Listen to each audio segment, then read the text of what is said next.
এরকম একটা হাদিস মোহাম্মদ সাল্লাল্লাহু সাল্লামের আছে তিরমিজিতে, আর এই হাদিসটাকে সহি বলেছেন শেখ নাসিরুদ্দিন আলবানী, সহি তিরমিজি হাদিস নাম্বার 3540। সেখানে প্রিয় নবী মোহাম্মদ সাল্লাল্লাহু সাল্লাম বলেছেন, যদি আল্লাহর কাছে যাও, আল্লাহ বলেছেন যদি আমার কাছে আসো আমি তোমাদের ডাকে সাড়া দেব, আর যদি তোমরা ক্ষমা প্রার্থনা করো আমি তোমাদের ক্ষমা করব। যদি তোমাদের পাপ আকাশের মেঘ ছুঁয়ে যায় তারপরও ক্ষমা করব। যদি তোমাদের পাপ এই পৃথিবীর মতো আকারে বিশাল হয় তারপরও আমি তোমাদের ক্ষমা করার জন্য প্রস্তুত থাকব, যদি আমার কাছে ক্ষমা প্রার্থনা করো আর আমার সাথে কাউকে শরিক না করো। তার মানে আপনি যে পাপই করেন, যদি আল্লাহর কাছে ক্ষমা প্রার্থনা করেন, আন্তরিকভাবে অনুশোচনা করেন, যদি আল্লাহ তাআলার সাথে অন্য কাউকে শরিক না করেন, শিরক না করেন, আল্লাহ সুবহানাহু ওয়া তাআলা আপনাকে ক্ষমা করবেন। আল্লাহ সুবহানাহু ওয়া তাআলার আরেকটা বৈশিষ্ট্য, তিনি করুণাময়। আমাদের প্রিয় নবী মুহাম্মদ সাল্লাল্লাহু আলাইহি ওয়াসাল্লাম বলেছেন, এটা আছে সহিহ মুসলিমে খণ্ড নম্বর 4 হাদিস নম্বর 6765। আমাদের নবী বলেছেন যে তোমরা সঠিক কাজগুলো করো, সবচেয়ে ভালো কাজগুলো তোমাদের সাধ্যে যতখানি কুলায়, আর ভালো থাকো। সঠিক কাজ করবে যতখানি সাধ্যে কুলায় আর সুখে থাকবে। কারণ কোনো মানুষই শুধুমাত্র তার কাজ দিয়ে বেহেশতে যেতে পারবে না। তখন একজন সাহাবা বলেন যে আপনার ক্ষেত্রে কি রাসূলুল্লাহ? নবী বললেন, আমিও যেতে পারবো না, আমিও বেহেশতে যেতে পারবো না যদি না আল্লাহ তাআলা আমাকে দয়া আর করুণা করেন। আল্লাহ তাআলার দয়া, করুণা আর ক্ষমা আমার সাথে না থাকলে আমিও বেহেশতে যেতে পারবো না। তাহলে আমরা বুঝতে পারলাম যে আল্লাহ সুবহানাহু ওয়া তাআলার করুণা ছাড়া কেউ বেহেশতে যেতে পারবে না। আল্লাহ সুবহানাহু ওয়া তাআলা পবিত্র কোরআনে বলেছেন, সূরা আনাম অধ্যায় নম্বর 6 আয়াত নম্বর 160, আল্লাহ বলেছেন যে তুমি কোনো সৎ কাজ করলে আমি সেটা তোমার হিসেবে 10 গুণ করে দেব, আর যদি কোনো অসৎ কাজ করো সেটাকে মাত্র একবারই ধরবো। কারণ আল্লাহ কারোর সাথে জুলুম করেন না। তাহলে আমরা বুঝতে পারছি, যদি কোনো ভালো কাজ করেন আল্লাহ সুবহানাহু ওয়া তাআলা কোরআনে বলেছেন তিনি আপনার হিসেবে সেটা করে দেবেন 10 গুণ। যদি কোনো খারাপ কাজ করেন সেটাকে একবারই ধরা হবে। তার মানে যদি হিসেবটা এভাবে করা হতো যে ভালো কাজের জন্য 1 পয়েন্ট, খারাপ কাজের জন্য 1 পয়েন্ট, কোনো রকম গুণ ছাড়া ভালো কাজগুলোর, তাহলে একজন মানুষও বেহেশতে যেতে পারতো না। এটা আল্লাহ সুবহানাহু ওয়া তাআলার করুণা যে তিনি ভালো কাজগুলোকে কয়েক গুণ বাড়িয়ে পুরস্কারটাকে আরো বৃদ্ধি করেন, সেজন্য বেহেশতে যেতে পারবেন। তার মানে এই না যে কাজের কোনো গুরুত্ব নেই, কাজের গুরুত্ব অবশ্যই আছে, তবে আল্লাহর করুণা আরো গুরুত্বপূর্ণ। আল্লাহর করুণা না পেলে বেহেশতে যেতে পারবেন না। আল্লাহ বাড়িয়ে দেন, তবে আপনাকেও ভালো কাজ করতে হবে। যদি ভালো কাজের পরিমাণ শূন্য হয়, সেটাকে 10 লক্ষ দিয়ে গুণ করেন আপনি, সেটা হবে শূন্য। তাহলে কাজ অবশ্যই গুরুত্বপূর্ণ, তবে আল্লাহ সুবহানাহু ওয়া তাআলার করুণা ছাড়া কোনো মানুষই বেহেশতে যেতে পারবে না। এগুলোই হলো আল্লাহর বৈশিষ্ট্য, যে তিনি দয়াময়, দয়ালু, ক্ষমাশীল, ভালোবাসেন আর করুণাময়। এই সব কিছু আমাদের স্রষ্টা আল্লাহ সুবহানাহু ওয়া তাআলার বৈশিষ্ট্য। এরকম আরো একটা বৈশিষ্ট্য, একেবারে চূড়ান্ত সুবিচার। আর আল্লাহ সুবহানাহু ওয়া তাআলার রয়েছে ইলমে গায়েব। মানুষ জন্মানোর আগেই তিনি জানেন কখন মানুষটা জন্ম নেবে, সে ভালো কাজ করবে নাকি খারাপ কাজ করবে, সে মেনে চলবে আল্লাহ সুবহানাহু ওয়া তাআলার নির্দেশগুলো নাকি অমান্য করবে। আল্লাহ জানেন, তিনি জানেন যে সে মানুষটা বেহেশতে যাবে নাকি দোজখে যাবে, জান্নাতে না জাহান্নামে যাবে, আল্লাহ জানেন। তবে আল্লাহ যদি এরকম করতেন, যখনই একজন মানুষ জন্মালো অথবা জন্মানোর আগেই তাকে বেহেশতে পাঠিয়ে দিলেন যার বেহেশতে যাওয়া উচিত, আর তাকে দোজখে পাঠালেন যার দোজখে যাওয়া উচিত, যে মানুষগুলো বেহেশতে গেছে তারা হয়তো আপত্তি করবে না, তারা বলবে ভালো, আলহামদুলিল্লাহ আমাদের আল্লাহ বেহেশতে পাঠিয়েছেন, সমস্যা নেই। তবে যাদেরকে দোজখে পাঠানো হবে তারা অবশ্যই আপত্তি জানাবে যে আপনি তো আমাদের কোনো সুযোগই দেননি, আল্লাহ কোনো পরীক্ষা ছাড়াই আমাদের দোজখে পাঠিয়ে দিলেন। আল্লাহ সুবহানাহু ওয়া তাআলা সবসময়ই করেন সুবিচার। আল্লাহ পবিত্র কোরআনে বলেছেন সূরা নিসা অধ্যায় নম্বর 4 আয়াত নম্বর 40, আল্লাহ সুবহানাহু ওয়া তাআলা কারোর সাথে অনুপরিমাণও জুলুম করেন না। সেই কারণে আল্লাহ সুবহানাহু ওয়া তাআলা মানুষকে এই পৃথিবীতে পাঠান। যদি আল্লাহ সুবহানাহু ওয়া তাআলার নির্দেশগুলো মেনে চলেন তাহলে পরীক্ষায় পাশ করবেন, তা না হলে ফেল করবেন। অনেকে জিজ্ঞেস করতে পারে যে ঈমানের অন্যতম একটা স্তম্ভ, সর্বশেষ স্তম্ভ কদর অর্থাৎ নিয়তি সম্পর্কে। আর আল্লাহ পবিত্র কোরআনে বলেছেন সূরা সাজদা অধ্যায় নম্বর 32 আয়াত নম্বর 12, আল্লাহ বলেছেন যেসব মানুষ হবে দোজখের অধিবাসী, শেষ বিচারের দিনে তারা কোনোভাবেই আল্লাহ তাআলার বিচার আপত্তি জানাতে পারবে না। উল্টো তারা বলবে, সেদিন সব অপরাধীরা তাদের মাথা নিচু করে রাখবে আর বলবে আমাদের ক্ষমা করুন। তারা কোনো আপত্তি জানাবে না, শুধু বলবে যে আমাদের আরেকটা সুযোগ দিন, আমাদের আরো একবার এই পৃথিবীতে পাঠান, সেইবার আমরা অবশ্যই হব বিশ্বাসী।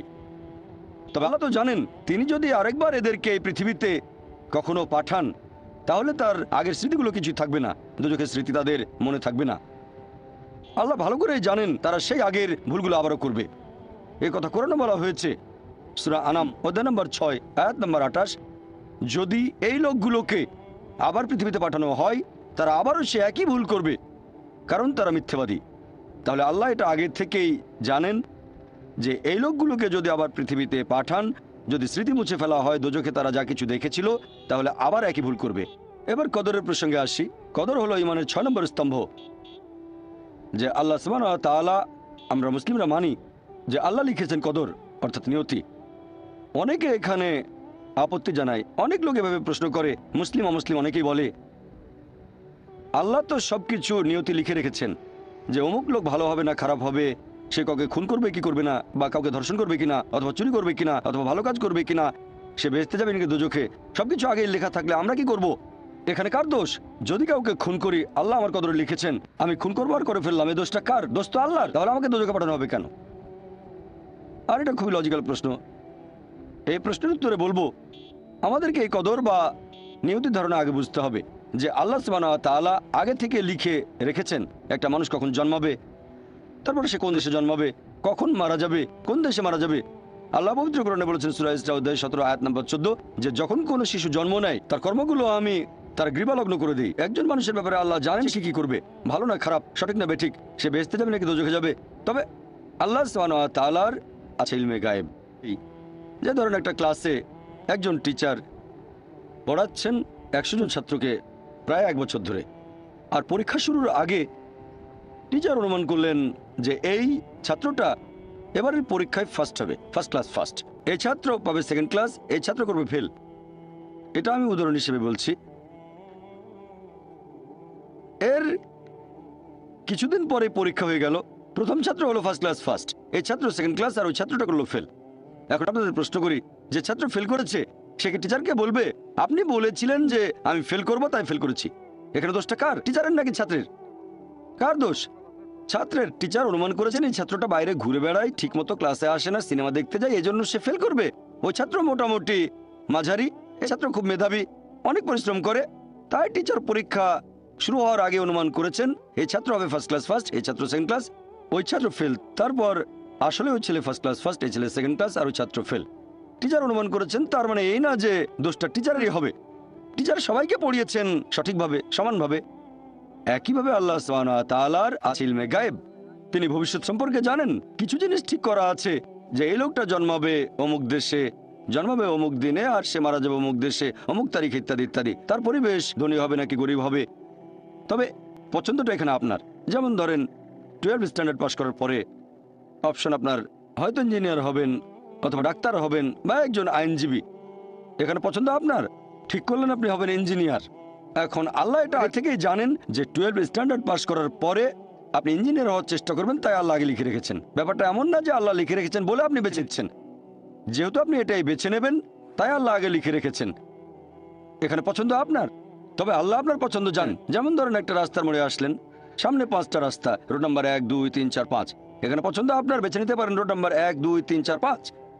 আপনি গেলেন রোড 2-এ, এটা আগে থেকেই লেখা আছে আপনার নিয়তিতে যে আপনি যাবেন 2 নম্বর রোডে। ব্যাপারটা এমন না যে আল্লাহ লিখেছেন বলে আপনি করছেন। যেহেতু আপনি এটাই বেছে নেবেন, তাই আল্লাহ আগে লিখে রেখেছেন। তাহলে পছন্দ আপনার। আপনি চাইলে টাকা উপার্জন করতে পারেন ভালো কাজের মাধ্যমে, হালাল উপায়ে, অথবা পারেন চুরি করে হারাম উপায়ে। পছন্দ আপনার। ধরেন চুরি করলেন, এটা আপনার সিদ্ধান্ত। তবে আল্লাহ আগে থেকে জানেন যে এই লোকটা সহজে টাকা পেতে চায়, তাই চুরি করবে। তাই আল্লাহ আগে লিখে রেখেছেন যে এই লোকটা 25 বছর বয়সে চুরি করবে। এখানে দোষটা কার? দোষ আসলে আপনার। তবে আল্লাহর আছে ইলমে গায়েব, তাই তিনি আগেই লিখে রেখেছেন। সিদ্ধান্তটা আপনার। আল্লাহ তাআলা মানুষদের দিয়েছেন স্বাধীন ইচ্ছা। আপনি আল্লাহ তাআলাকে দোষ দিতে পারবেন না আপনার পাপের জন্য। যদি আপনি দোজখে যান, যাবেন আপনার পাপ কাজগুলোর জন্য, আর যদি বেহেশতে যান, সেটার কারণ হবে আল্লাহ সুবহানাহু ওয়া তাআলার অসীম করুণা। আসলে এবারে আমরা এই সৃষ্টির পেছনের উদ্দেশ্যটাকে দেখি আরেকটা দৃষ্টিভঙ্গিতে। সৃষ্টি করা জিনিসের দৃষ্টিভঙ্গি, মানুষের দৃষ্টিভঙ্গি থেকে সৃষ্টির পেছনের উদ্দেশ্য, সেটা হচ্ছে সর্বশক্তিমান ঈশ্বর কোন কারণে মানুষ সৃষ্টি করেছেন।